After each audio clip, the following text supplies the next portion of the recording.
मनीष, अभी भी बोफोर्स को इतना इम्पोर्टेंट माना जाता है यहाँ पर, इसकी तैनाती अब किस तरह से की गई?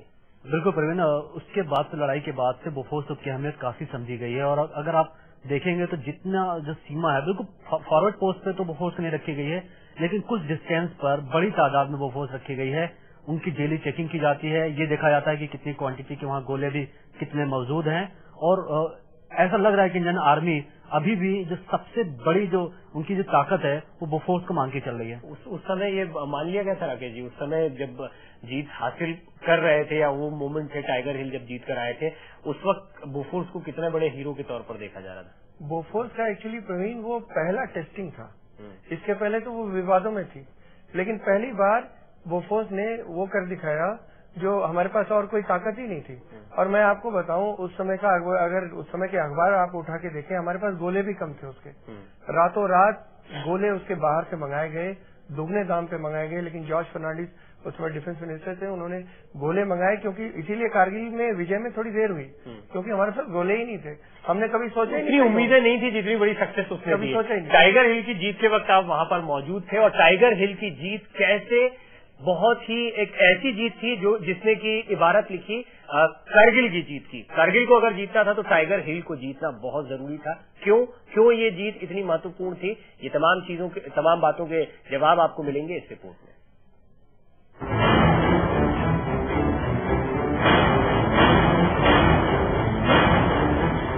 ऑपरेशन कारगिल अपने जोरों पर था।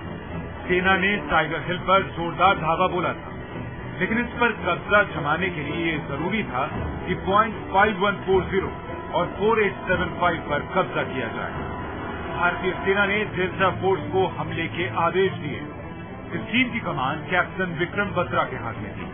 कैप्टन बत्रा को उनके साथी शेर शाह के नाम से भी बुलाया करते। टाइगर हिल पर कब्जा करने के लिए जरूरी था कि पॉइंट 4875 पर कब्जा किया जाए, और इसके लिए भारतीय सेना ने अपने कैप्टन विक्रम बत्रा को हमले का आदेश दिया। कैप्टन विक्रम बत्रा ने अपने साथियों के साथ मिलकर इस पॉइंट पर धावा बोल दिया। लंबी लड़ाई के बाद आखिरकार भारतीय सेना का इस पर कब्जा हो गया, लेकिन विक्रम बत्रा ने अपने शौर्य और पराक्रम का जो नजारा पेश किया, उसके लिए उन्हें हमेशा याद रखा जाएगा।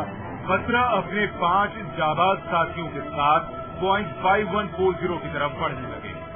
दुश्मन उन पर लगातार फायरिंग कर रहा था, लेकिन शेर शाह रुकने वालों में से नहीं। वो पहाड़ की चोटी के बिल्कुल करीब पहुंच गए। वो दुश्मन को हर हाल में खत्म करने पर आमादा थे। उन्होंने अकेले 3 घुसपैठियों को खत्म कर दिया। पॉइंट 5140 पर भारतीय सेना का कब्जा हो चुका था, लेकिन शेर शाह रुकने वाले नहीं थे। उन्होंने अपने सीओ से फोन कर कहा, ये दिल मांगे मोर। We had already decided our success signal before advancing for the attack, and it was like Bravo Company's success signal, "Wo aaya," which was passed to our CEO Colonel Joshi on the radio set. After another bunker was captured, my company's success signal was, "Ye dil mange more." The guys were so highly charged up that they were wanting that some more bunkers should have been there, and we would have got the more chaps. Operation Kargil पर पूरी दुनिया की नजर captain Batra की बहादुरी के सब कायल थे, लेकिन बत्रा अभी रुकने वाले नहीं। उन्होंने पॉइंट 4875 पर अपनी जेलसा फोर्स के साथ एक बार फिर से हमला बोल दिया। कैप्टन बत्रा बड़ी बहादुरी से लड़ रहे थे, लेकिन अपने घायल साथी को बचाने की कोशिश में वो शहीद हो गए। उनकी जाबाजी को सलाम करते हुए कैप्टन विक्रम बत्रा को मरणोपरांत परमवीर चक्र से सम्मानित किया गया। कैमरामैन शहनवाज खान के साथ मनीष शुक्ला, लाइव इंडिया, कारगिल। अभी जब ये रिपोर्ट चल रही थी तो 2 दिलचस्प जानकारियां मुझे अपने सहयोगियों से मिली। पहली जानकारी है कि मनीष ने चश्मा लगा रखा था रिपोर्ट में, और मुझे लगा कि ये शायद फैशनेबल चश्मा है, लेकिन टाइगर हिल पर अगर आप हैं तो वहां पर आपको चश्मा लगाना बेहद जरूरी है, नहीं तो आंखें खराब हो सकती हैं। ये राकेश जी ने और मनीष ने मुझे जानकारी दी। वहीं राकेश जी ने एक और जानकारी दी कि बत्रा जब जो शहीद हो चुके हैं, बत्रा साहब जब बोल रहे थे तो दाढ़ी उनकी बड़ी हुई थी, जबकि तस्वीर में आप देख रहे थे वो क्लीन शेवन थे।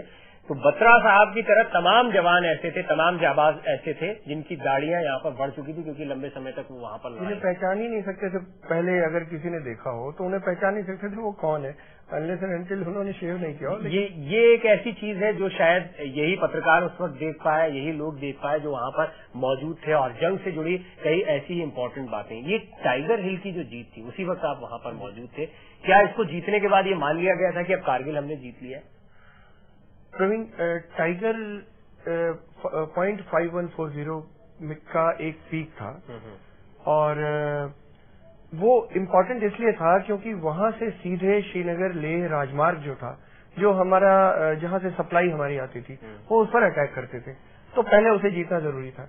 अगर उसे नहीं जीतेंगे और कोई और पॉइंट जीतने पे लग जाएंगे तो वहां से वो गोलाबारी करते रहेंगे।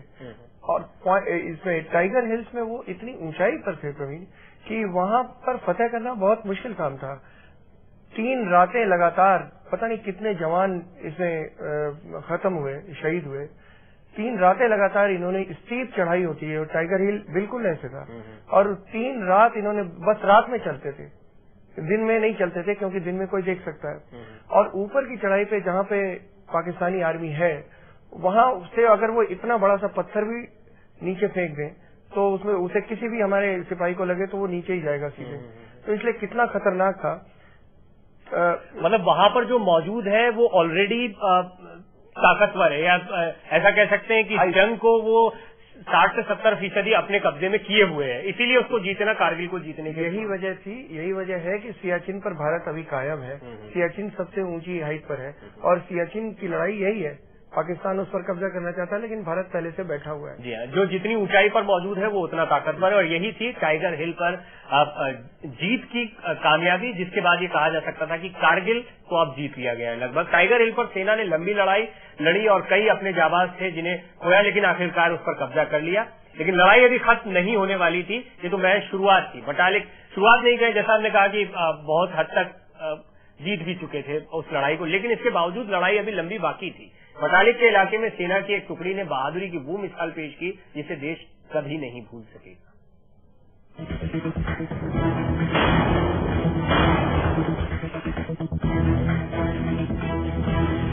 बटालिक के इलाके में 22 रेड इंडियर्स के 80 जवानों को भारतीय सेना ने आदेश दिया कि वो बेहद संवेदनशील पॉइंट 4812 पर कब्जा करें।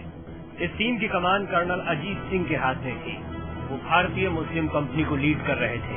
पॉइंट 4812 की ऊंचाई करीब 18,000 फीट थी। इस पर चढ़ाई करना इतना आसान नहीं था।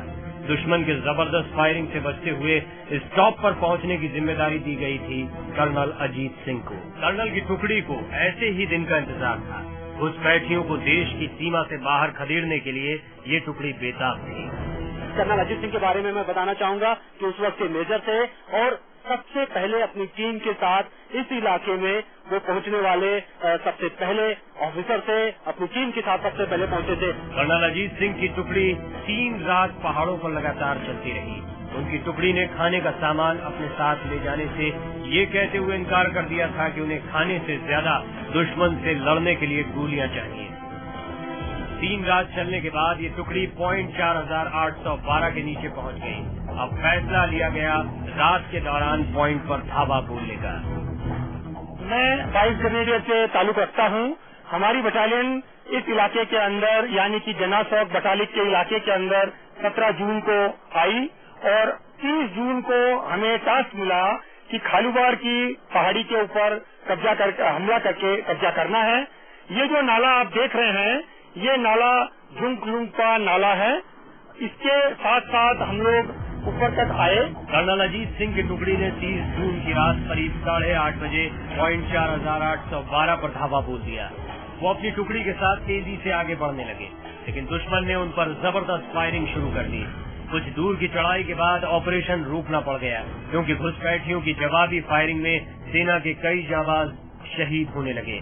फिर भारतीय सेना ने पाकिस्तानी घुसपैठियों को चकमा देने के लिए एक कारगर प्लान बनाया।